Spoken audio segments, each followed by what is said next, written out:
This is my 2000 BMW M Roadster. I've owned this car for nearly 5 years, and in the last 3 years or so, I've barely driven it. But this is probably one of the best cars that I have ever owned, and I continuously say that. The BMW Z3M is overall a fantastic car, but the BMW Z3 as a whole is probably one of the best cars for beginners out there right now. I would take a BMW Z3 at the moment over a Miata. And let me tell you why. Let's go over a little bit of ownership stuff with this car and talk about why the Roadster has stuck around for so long. I've owned this car longer than I have had any car in my collection. Very windy day outside today. Not the best weather to be filming with the convertible, but I mean, you gotta take the weather when you get it because it's been pretty miserable these last couple of weeks. Let's get into this car and take it out on a drive. I've owned this car since 2019. I was 17 years old, basically 16 years old when I bought this car. At the time, me and my dad decided it was time to add a sports car to the lineup. Now, this probably wasn't a sports car for a 17-year-old, but I was careful with it. I knew the limits of the car, knew the limits of my driving more importantly, and, well, I was always responsible with it. This is the first car that I ever drove manual on. This was the car that I learned manual on. I dailied this car basically for the first 3 months or so because I bought it in September until the winter. And that was a lot of fun. This was the first fun car that I ever had, and I never sold it. Now, because I was learning manual on this car, I ended up messing the slave cylinder up a little bit. Also, with about 80,000 miles on the car, it needed a clutch. We took care of those things, and it is windy outside.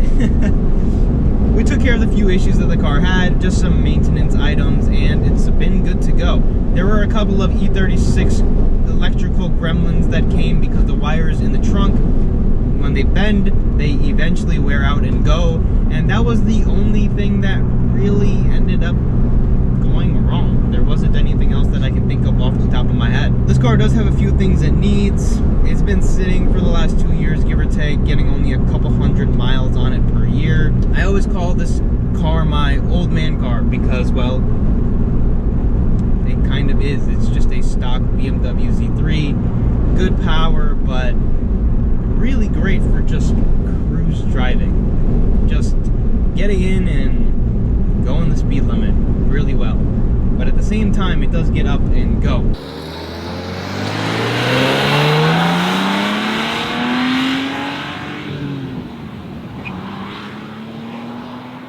Now, the Z3 and the Miata are very similar cars. In fact, the Z3 was made because of the Miata's creation. All the Roadsters, modern day Roadsters, were made because of the Miata's success. They saw the success Mazda was having, and they said, well, we want a piece of the pie too. At the time when the Miata came out, Roadsters were completely dead. English car manufacturers like Triumph made Roadsters, but there was a point in the 80s when Roadsters weren't really being made. They weren't very popular at the time, and most manufacturers were going on to sedans and coupes. Mazda saw the missing piece and ended up figuring out, well, if we make them reliable and better than the English cars were, we would probably see a ton of success. Obviously, the Mazda Miata's backstory has a huge history, and we're not going to go into that in this video, but just know that this was created because of the Miata, and that's ultimately why they are so similar. But the Z3 currently is the better Miata. Now, the Mazda Miata has a huge fan following. They were cheap, reliable, and a whole lot of fun. I own a Mazda Miata, and I actually bought the Miata after I bought this car, but I still keep this car around because of how different the two cars are, and ultimately how much better this car is than the Miata from an objective standpoint. Now, the NA Miata at one point was a very, very cheap car. Z3s were always a little bit more expensive than the Miatas. But nowadays, the NA Miata has such a big following that they're actually more expensive than a Z3. Now, there's multiple reasons as to why the Miata has increased so much in price and why the Z3 has fallen so much in price. It's not only because of the fan following the Miata has, but they're also harder to find than a clean Z3. Clean Miatas are almost non-existent at this point in time because they were so cheap, because everyone abused them. They disappeared from the market, and now the clean ones trade for a lot of money because people are willing to pay $6,000, $7,000, $8,000, even upwards towards $10,000 for a clean Miata. The BMW Z3, on the other hand, has reached bottom depreciation. At this point, the only place for the values to go of the Z3s is up or to stay the same, because you can buy a Z3 for $4,000, a clean Z3 for $4,000, and Z3s don't have a lot of problems that the Miatas do. Essentially, you're getting the same roadster made in Germany that's a whole lot better for less money. I think the Z3 right now just makes too much sense, and I don't think it'll last very long, whether the Miatas become cheaper again or whether these cars appreciate. My money would be on the Z3s going up in value a little bit. Now we're in a weird place in the market where cars you can still pick up for a deal right now because everything is very uncertain. How long that lasts, we don't know, but I think it's a good time to buy. Now there are a few things that a Miata just can't offer from the factory that the BMW Z3 comes with. And well, that is BMW being BMW. And that would be BMW's recipe. In inline 6. You can pick up inline 6 BMW Z3s for an affordable price point that make more power than a Miata does and are almost equally as reliable as a Miata is.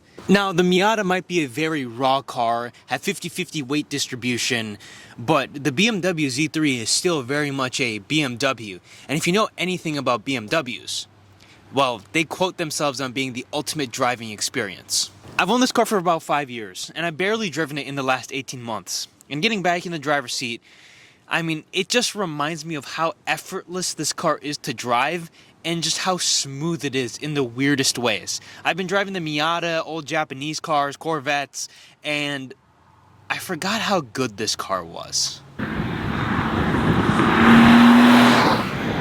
Now, the Mazda Miata makes 100 horsepower, and even with the 4-cylinder versions of the BMW Z3, it makes a little bit more power than a Miata does. And with a 3.2 liter inline 6, it makes close to triple the number the Miata does. Handling, BMW has dialed it in, and well, Mazda did a fantastic job with it. I've talked down on the Miata a little bit in this video, but Mazda did a fantastic job with the Miata, but they're not BMW. BMW killed this car. They did a fantastic job with it. And I'm sitting here in the M, and it's a little bit of an unfair comparison just because, I mean, this car is much, much more expensive than a Miata. You can pick up an M right now anywhere between $15,000 and $20,000 pretty easily. The thing about the M is, it is a 10 times better car than a Miata for only about double the price, which is a lot, but people are paying $10,000 for Miatas, which is obscene to me. So for another $5,000, just 50% on top of it, you can get something that I think is a way better value. As someone who owns a Miata, it's a little hard to say because I love that car. That's probably my favorite car that I own for just completely different reasons. But when it comes down to it, my value for the money, this car has a lot more of it. Now, the Miata is also a 90s Japanese car, and if you know nothing about 90s Japanese cars, well, they're fantastic and horrible at the same time. That has to do with the plastics they used in it, the quality of materials they used in it. Now, in a video, I compared the M Roadster and the Miata, and yes, that was an unfair comparison, but at the same time, it's really not that unfair because I wasn't comparing the M, which I have, and was in the video, to the Miata, but I was comparing the Z3 and the Miata, because this is still very much a Z3. It just has better seats, a little bit of a better center console with some more gauges, but at the end of the day, the Z3 comes with the optional M steering wheel. You can put these seats in a Z3 pretty easily. It has a very similar center console layout in some specific models, and everything else is pretty much the same with just minor tweaks to give the M a little bit more flash. Now, I dumped on the Miata just a little bit, talking about how this is basically a better car in every single aspect, but there's a couple of major things that make the BMW Z3 just a fantastic buy over a 90 Mazda. I love this car, but they are almost impossible to find in good condition, as I was saying before, but also they rot away very simply, very easily. The quality of the materials used just were not built to last in an environment like the Midwest. This car was designed to live in a place like California, where they have almost no weather and it preserves the car almost perfectly. Now, when the Miata got cheap, it got really cheap. It was even cheaper than the BMW Z3 is right now. But the thing is, people didn't take care of them. People abused them, and they're so universally modifiable that people did almost everything with them. Autocross, full track cars, spec cars. People went off-roading with Miatas. People beat them up in the winters, drift cars. Almost anything under the moon was accessible with a Miata because of the price point. And the Z3 is being drifted, being tracked, being enjoyed, but I think the Z3 has an extra step over the Miata where you can do anything to the Z3 that you can do with this car. But the Z3 is an overall better car for someone who doesn't want to modify it. When you come into the interior of the Mazda Miata, it's very, very raw in here. Everything shakes, the transmission makes a ton of noise, and the engine makes a lot of lifter chatter. And that's something that all the cars do, even the ones that are super well kept, because that's how Mazda made the car, to be something very, very raw and have a true driver's car experience. BMW Z3 does not make those noises. The BMW Z3 is a very refined car when you compare it to the Miata. There's a ton of sound editing in here. There's a ton of luxury that the Miata didn't have. Now, the second generation Miata is way better than a first generation car is, but they're almost equally as expensive, which is weird because it's a better car. But the Z3 still has a better driving aspect than the NB Miata, and it's still faster than an NB Miata. Now, something people are probably yelling at me about in the comments is, well, the Miata is so much more reliable than the Z3 is. And that's not necessarily true. The BMW Z3 is probably one of the most reliable BMWs out there. There's a couple of things that you do need to do. BMW did have their big three or whatever with the M's. But overall, for a base car, the Z3 doesn't really have too much that a Miata wouldn't need. And like I said, the quality of parts used in the BMW are a lot better than the parts used in the Miata. Now, teenagers got their hands on the Miatas, and most of the Z3s are still owned by older people. And, well, I think people are realizing that the values are in the gutter right now, and they can probably pick themselves up a really good car for cheap. Unmolested, unmodified. Just a nice Z3 for a good price. That doesn't really happen with Miata these days. Now, this car's been parked for a long time, and it actually still has crumbs and bits from the previous fall. I mean, there's a leaf somewhere down there, so this car needs a good detail and a good wash. And it also has a couple of other things that I need to fix on it, and a couple of other things that I've been thinking about modifying on the car. Now, this car is almost equally as modifiable as a Miata is, but I really haven't needed to modify or wanted to modify. Just a couple of small things here and there, because I enjoy just driving it around occasionally.